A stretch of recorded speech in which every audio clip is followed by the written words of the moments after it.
कल प्रश्न हुआ, एक अधिकारी थे, वो कह रहे थे हम एक संत के पास गए, वो हमको कह रहे थे कि रोटी रोटी कहने से तुम्हारा पेट भर जाएगा, तो तुम राम राम कहोगे तुम्हारा कल्याण हो जाएगा। एक बार सामने बैठ करके बात करो, जो भगवान के नाम में डूबे हुए तुम्हें पता चल जाएगा कि नाम में कितनी सामर्थ्य है। नाम सच्चिदानंद की होड़ रोटी से निकाल रहा है, मलमूत्र के भांड शरीर का पोषण करने वाली रोटी से उस सच्चिदानंद का नाम, जिसका नाम सुमिर पवन सुत पावन नामो, अपने बस करी राखे रामू, जिसके नाम के बल से तुम्हें हम क्या क्या बताएं। जो आज जो कुछ भी शून्य के आगे अंक लगा वो नाम ही है, नहीं सब शून्य है। नाम धाम रूप लीला इनकी अवहेलना करके पता नहीं कौन से सिद्धांत से भगवत प्राप्ति कराना चाहते हैं, कौन से सिद्धांत का ज्ञान नहीं है। अष्टांग योग, सांख्य योग, कर्म योग, भक्ति योग, यही तो योग है। बचपन से इन्हीं योगों में तो धूल धूसरित हुए, तब हम बोल रहे हैं राधा राधा राधा राधा। रोटी रोटी कहने से तुम्हारा पेट नहीं भर जाएगा, लेकिन राम राम कहने से जन्म जन्म की भूख न मिट जाए तो मुझे बता दो, जन्म जन्म की भूख मिट जाएगी। कैसे बात, तुलसी जाके मुख से धोके निकसत राम, ताके पक्की पक्तली मोरे तनु की चाम। अभी भगवान की कृपा है कि कहीं कहीं भगवत प्रेमी महात्मा भगवत मार्ग की पुष्टता प्रदान करने वाले शास्त्र सम्मत वचन बोलते हैं। शास्त्र के वाक्य बोलने पर मौन और निराश उदास हताश व्यक्ति के हृदय में भगवत प्राप्ति की लालसा पैदा हो जाए, ताली बजाने की हिम्मत ना हो। यार पूरी जिंदगी बर्बाद हो गई। आज महात्मा के वचन सुनकर हमारे हृदय में विवेक जागृत हुआ, आज से भजन में लगूंगा। अब लो नसानी अब ना सही।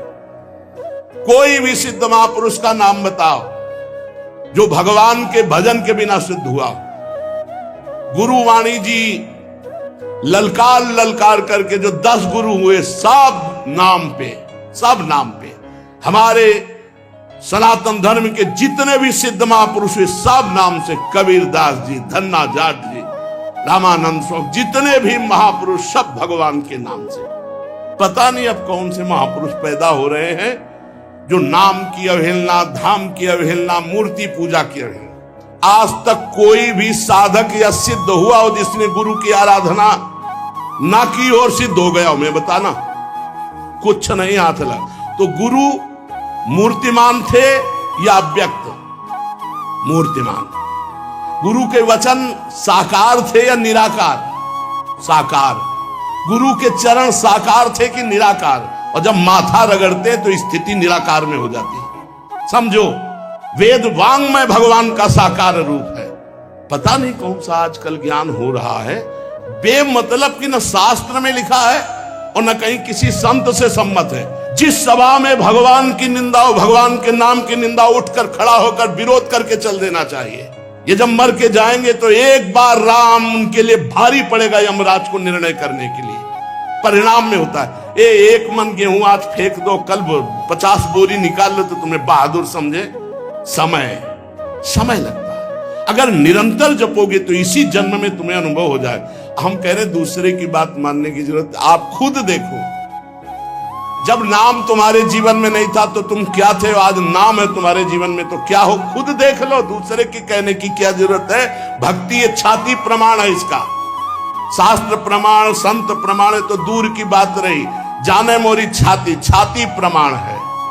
तो इसलिए बहुत कान संभाल करके ऐसे पाखंडियों के वचन न सुने जाए जो भगवान की अवहेलना करते हैं।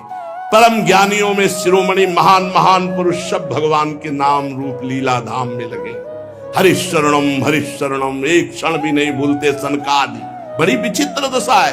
कलयुग में ब्रह्म ज्ञान बिन नारी नर करें न दूसरी बात, और कौड़ी लागी लोभवत करें विप्र गुरु घात। बिल्कुल गोस्वामी जी सत्य लिख गए। जिसकी जिह्वा पे नाम है, वृंदावन की भूमि से बैठ के कह रहा हूं, भगवान की भी ताकत नहीं कि उसका मंगल कर सके।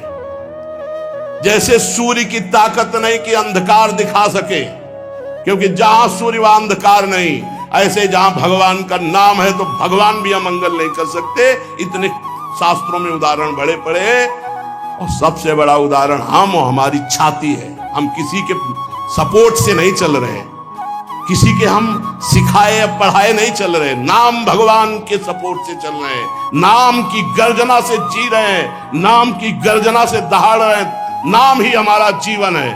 सामने आके बात करे जिसको लगता हो नाम में कितनी ताकत है। नाम ही हमारा जीवन है, नाम ही हमारा सर्वस्व है।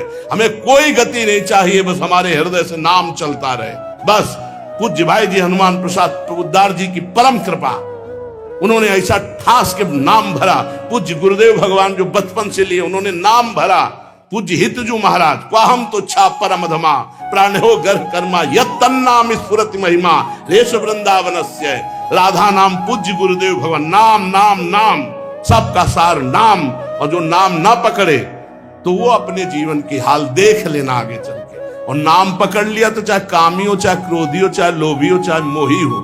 भागवत में लिखा है कि पुत्र के बहाने नारायण बुलाया तो भगवान की प्राप्ति हो गई। अहो वत्सो पचतो गरीयान जिह्वाग्रे वर्तते नाम तुभ्यम। वो चांडाल भी श्रेष्ठ है जिसकी जिह्वा पर भगवान का नाम विराजमान है। एक गुरुजी ने कहा चेला को, बहुत दिन से सेवा कर रहा था, क्या चाहिए? गुरुजी जो आप उचित समझो। उसे बहुत गरीब आदमी हूं, आपकी सेवा में लगा। बोले आज वो अमोघ वस्तु देंगे जिसकी समानता त्रिभुवन नहीं कर सकती। जाओ गंगा स्नान करके आओ। गंगा स्नान करके आओ। बोले बेटा राम राम राम, किसी से कहना नहीं, बहुत गुप्त चीज, अमूल्य वस्तु। गुरुजी राम राम, किसी से कहना नहीं, क्या दिया? चुपचाप अंदर अंदर जपना। जी बाहर गए तो गाय चरा रहे थे लोग। बोले भगत जी राम राम। गुरुजी कहे तो बड़ी गुप्त वस्तु है, अमोघ वस्तु, कुशला दिया। ये तो एक चरवाहा बोल रहा है हमसे राम राम। वही गुरुजी ने बोला है राम राम। मतलब ऐसा तो नहीं करना चाहिए, इतने बड़े संत को हम इतनी सेवा की, हमको कुशला दिया राम राम कहते। दूसरे दिन सेवा में बोले गुरुजी एक बात कहना चाहते। बोले बच्चा बाद में कहना, बहुत जरूरी काम है। वो झोली है, उस झोली में एक वस्तु टंगी है, उसको बेच आओ बाजार में, पर केवल मूल्य भर जानना, बेचना नहीं, खाली वापस आओ। जाओ। वो गुरुजी हमें बात कहनी। तो बोले तुम्हारी बात जो ही ये काम करके आओगे सो। ले गए तो एक भाटा आलू गाजर बेच रहा था, उससे कहा ये चमकता हुआ पत्थर। तो बोले 2 किलो बैंगन ले लो।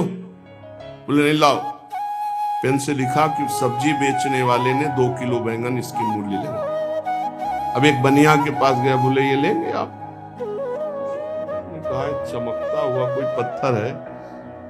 कहा 1000 रुपया। बनिया ने 1000 रुपया वापस ला। स्वर्णकार के पास गया, उसने देखा कि है तो हीरा, पर ऐसे गंवार के पास असली हीरा कहां से हो सकता है। उसने कहा 1 लाख रुपए देंगे। 1 लाख रुपए स्वर्णकार। और जौहरी के पास गया, जौहरी ने देखा, उसने कहा कि 1 करोड़ रुपए। जौहरी सबसे बड़े जौहरी के पास गया, उसने कहा ईमानदारी के बात बताएं, हमारे यहाँ जितने हीरे सोना चांदी के आभूषण सब ले जाओ तो भी इस हीरे की कीमत नहीं है, इस लोक का है नहीं, ये अमूल्य हीरा है। अमूल्य हीरा सबसे बड़े जौहरी। गुरुजी बेचे आए? आपने कहा तो वापस ले आना, कीमत पता लगाया है। क्या? तो बोले बैंगन बेचने वाला कह रहा था 2 किलो बैंगन ले लो। पूरा सबका बता। बोले बेटा अगर हम ना कहते तो तुम 2 किलो में ये अमूल्य हीरा बेच आते। ए बेटा, जैसे इस हीरे की कीमत कोई बड़ा जौहरी जानता है, ऐसे भगवान नाम की कीमत कोई नाम जापक महापुरुष जानता है। ये संसारी भोग वासनाओं में लिप्त ये थोड़ी नाम की महिमा को जानते हैं। नाम की अपार महिमा है। जितना जो नाम जप करेगा उसके अंदर वो प्रकाशित होगा। कलयुग केवल नाम आधारा, सुमिर सुमिर नर उतरे पारा। मान लो हमारी जो मानना है, नाम कृतयुगे ध्यायते विष्णुम तेतायाम यजते मखई द्वापरे परिचर्यायाम कलौ तद्धरि कीर्तनात्। हरेर नामयु हरेर नामयु हरेर नामयु केवलम कलौ नास्तेव नास्तेव नास्तेव गति अन्यथा केवल नाम, केवल नाम। आज प्रवचन को, भगवत चर्चा को, भगवत धर्म के मार्ग को, सनातन धर्म के मार्ग को समझने के लिए पहले जितेंद्रियता, पवित्रता, स्वयं आचरण शास्त्र के अनुसार, तब हम उसके बोलने का अधिकार रखते हैं। आज बोलने का ही केवल अधिकार रखते हैं, आचरण का नहीं। इसीलिए कहते कुछ है, मन में कुछ चल रहा है, करते कुछ है, और जो कहा जाए उसी में चला जाए, वही चरित्र हो, आचरण हो, उसे कहते हैं सच्चा मार्ग का पथिक। बिन विवेक वैराग्य भक्ति बिन सत्य नए को मानो, भगवत विमुख कपट चतुराई सो पाखंडे जानो। भगवान के नाम की, अरे कैसे पूरे जीवन की बात कह रहा हूं, एक घंटा 2 घंटा पढ़ लिख करके नहीं बोल रहा हूं, पूरे जीवन की बात कह रहा हूं। आप विचार करके देखो, यदि कोई धर्मात्मा पुरुष धर्म का उपदेश धर्म विरुद्ध देता है तो धर्मात्मा है ही नहीं, शास्त्र विरुद्ध देता है तो है ही नहीं। अरे प्रणव से लेकर भगवान के अनंत नाम हैं, और आज तक कोई महात्मा बिना भगवान के नाम के, या कोई गृहस्थ बिना भगवान के नाम के कोई पदवी प्राप्त किया हो तो हमें बता। धर्म विरुद्धता हमारी बुद्धि में वैसे ही है, और धर्म विरुद्ध सपोर्ट मिल जाए तो फिर क्या कहना, मनमानी आचरण करो। इसलिए बहुत सावधान रहिए, अपने कान को संभालिए, जबान को संभालिए, नेत्रों को संभालिए। इन 3 से ही साधना बनती है और बिगड़ती।